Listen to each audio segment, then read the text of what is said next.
À tous, ravi de finir le update avec vous aujourd'hui. Alors j'ai intitulé cette présentation La réalité réinventée et c'était en lien avec ce que nous avait dit notamment la CTA qui organise le CES, donc le salon de la high-tech, pour parler de réalité virtuelle et de réalité augmentée en disant que la réalité ne serait plus jamais la même. Et aujourd'hui, on est au hub des mobiles.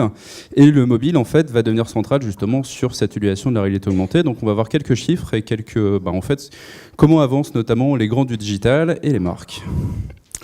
Première partie avec une vue d'ensemble, quelques chiffres au global de la réalité augmentée. Donc on voit en fait que ça commence à représenter des chiffres d'affaires au niveau mondial qui sont assez importants. 10 milliards sur 2018, 83 milliards d'ici 2021. Mais la question, c'est quelle est la place du mobile au milieu de tout ça. Et en fait, ce dont on s'aperçoit, c'est que la quasi-totalité du chiffre d'affaires de la réalité augmentée en 2018 a été générée sur du mobile, et sur 2021, ça va être à peu près la même chose. Bon, pour comprendre aussi comment est-ce que ça s'est développé, moi, je vois vraiment une bascule qui s'est faite notamment grâce à Snapchat. Donc Snapchat, un réseau social.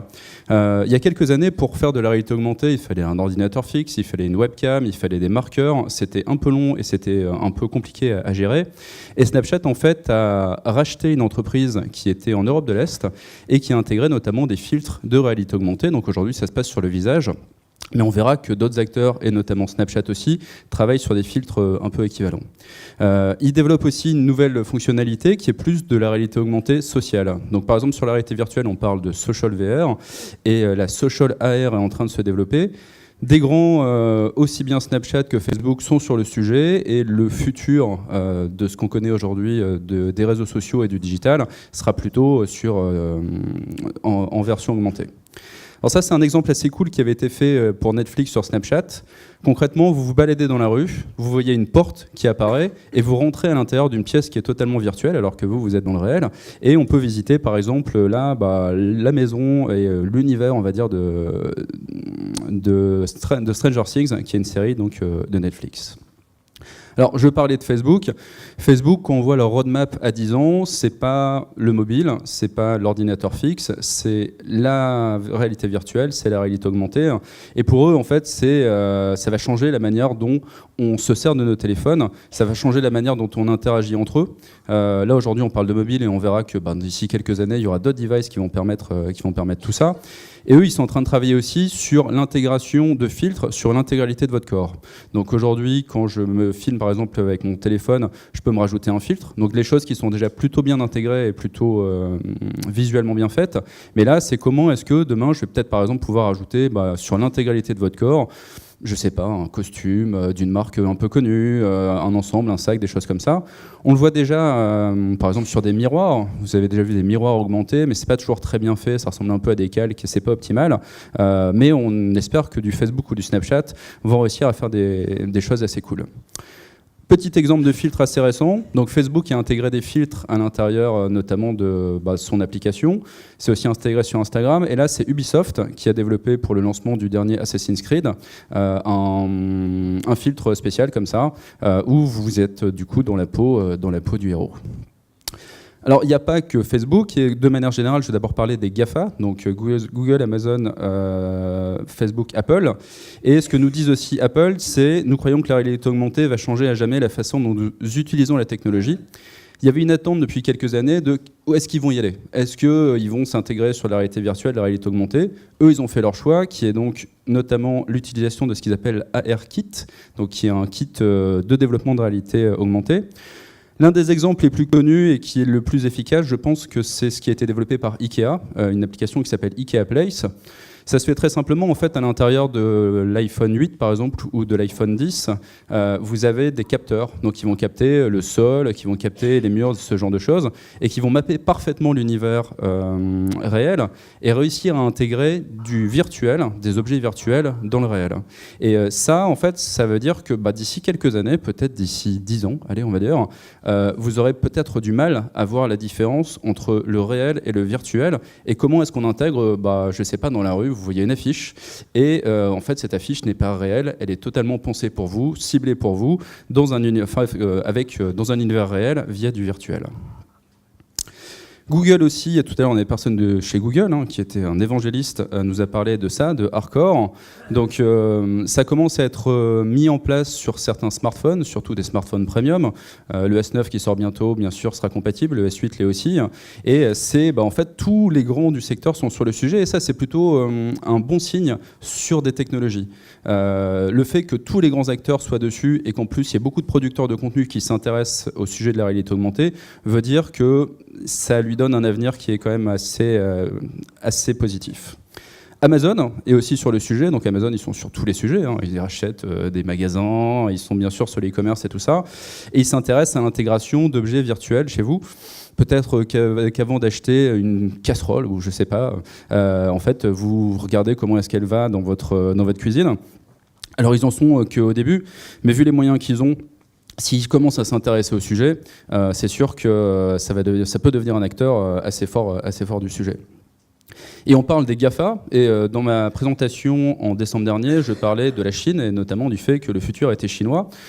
Donc parmi les acteurs chinois, on a Tencent. Tencent possède notamment l'application WeChat, et WeChat vient d'annoncer un framework autour de la réalité augmentée qui s'appelle Quar. Alors il y a quelques exemples de vidéos qui pour l'instant sont vraiment des tests, mais quand on voit le nombre d'utilisateurs qui sont sur WeChat aujourd'hui, et le fait que les Chinois sont très très mobile friendly, la réalité augmentée aussi, on va dire, un bon terrain de jeu là-bas. Et je parlais tout à l'heure de Samsung.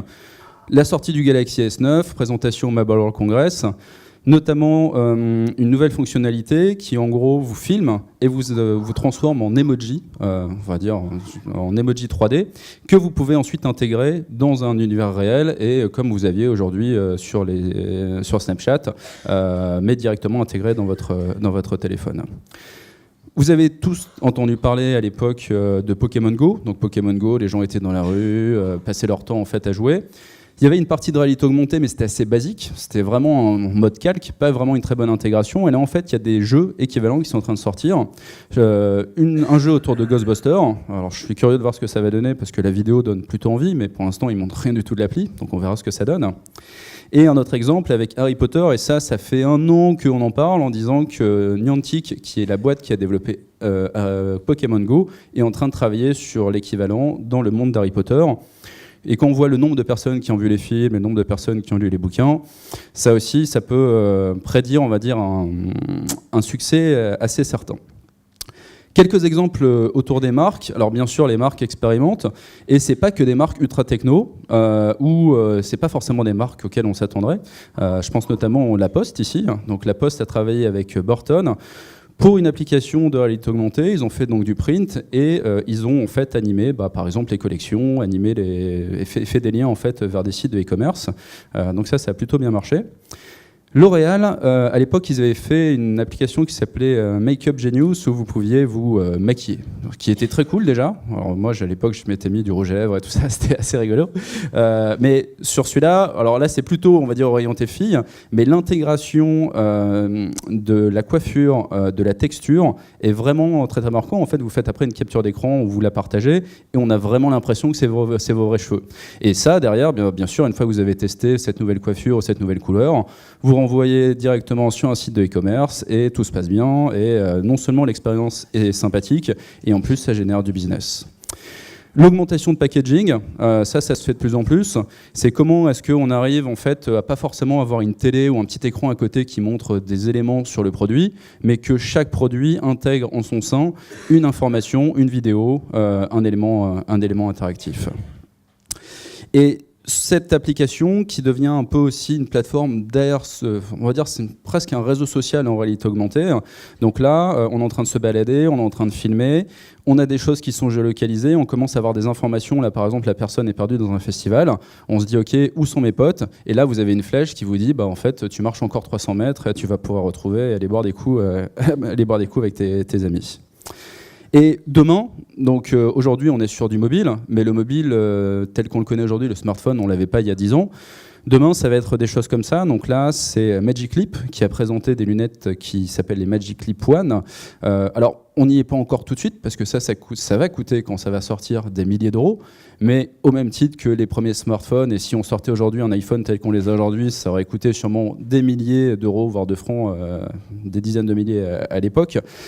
Mais le futur, c'est quand même aussi ça. Pas forcément sur cette forme-là, parce qu'on va pas tous sortir un peu avec ce truc qui est quand même un peu gros, mais des lunettes beaucoup plus fines, un peu comme celle que je porte, avec l'intégration d'une partie augmentée pour comprendre, par exemple, quel est votre profil LinkedIn ou autre.